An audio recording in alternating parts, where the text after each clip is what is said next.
बहुत समय पहले की बात है, जब रामू अपने घर में साइकिल चलाते हुए जा रहा था। तभी रामू अपना रूप बदल के अपने घर की तरफ इधर की उधर घूम रहा था और दूसरी तरफ उसका भाई उससे काफी तो डरता था, क्योंकि उसका भाई हमेशा रूप बदला करता था। उसे काफी ज्यादा उससे डर लगने लग गया था। तभी रामू अपना फटाक से रूप बदल लेता है। रामू को कुछ धीरे धीरे आइडिया आने लग जाता है।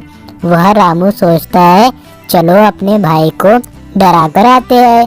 तो वह धीरे धीरे अपने भाई के घर की ओर जाने लग जाता। तभी उसको काफी ज्यादा वक्त हो जाता है।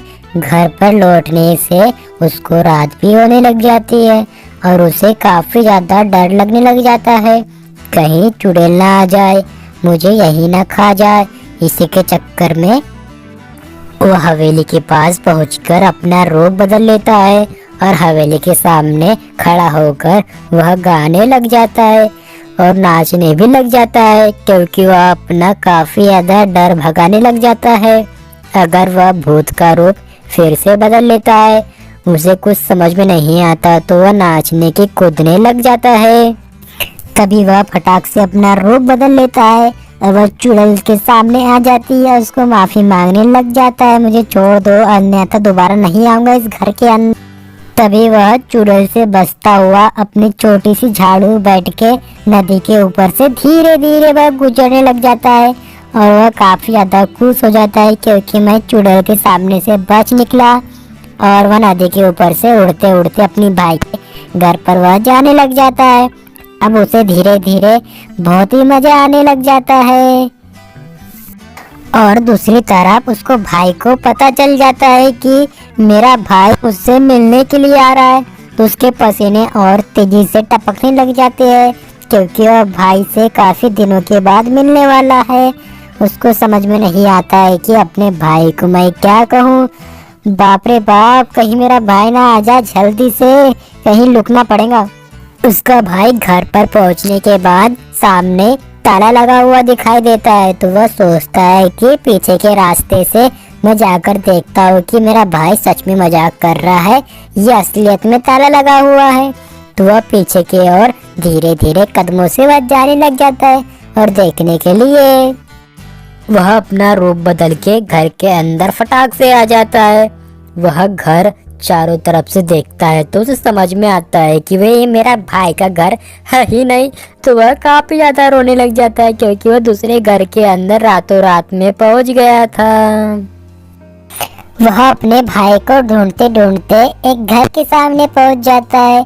वह सामने लेडीज बैठी हुई उससे कहने लग जाता है, ए लेडीज भाई, मेरे भाई को तुमने देखा है क्या? मैं कई सालों बाद यहाँ लौटा हूँ इस गाँव में।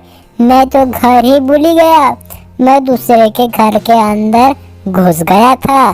क्या मुझे बताओगे कि मेरे भाई का घर कहाँ पर है? तभी लेडीज कहने लग जाती है कि क्या बात कर रहे हो तुम, तुम्हारा भाई?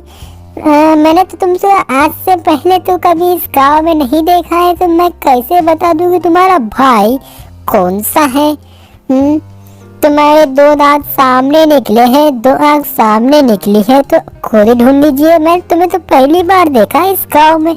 तुम्हारा भाई को क्या मैं टुकड़ों में ढूंढ निकालूं? जाओ खुद ही ढूंढ लो। क्या यह बात सही है?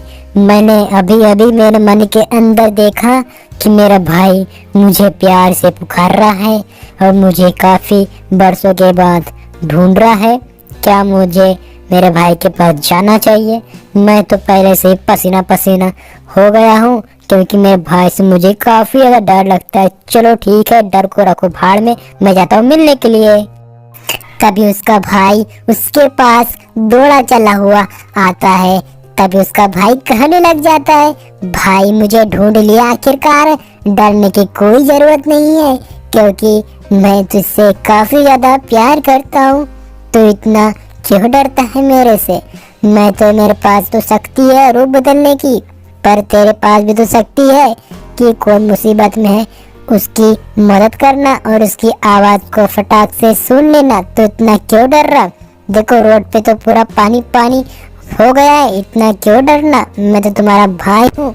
चलो चलो घर पर। दोनों भाई घर पर आकर खूब डांस करते हैं और खूब एंजॉय करते हैं, क्योंकि भाई हमारा दिल का टुकड़ा होता है। भाई से कभी नहीं डरना चाहिए और दोस्ती हमेशा बरकरार रहनी चाहिए।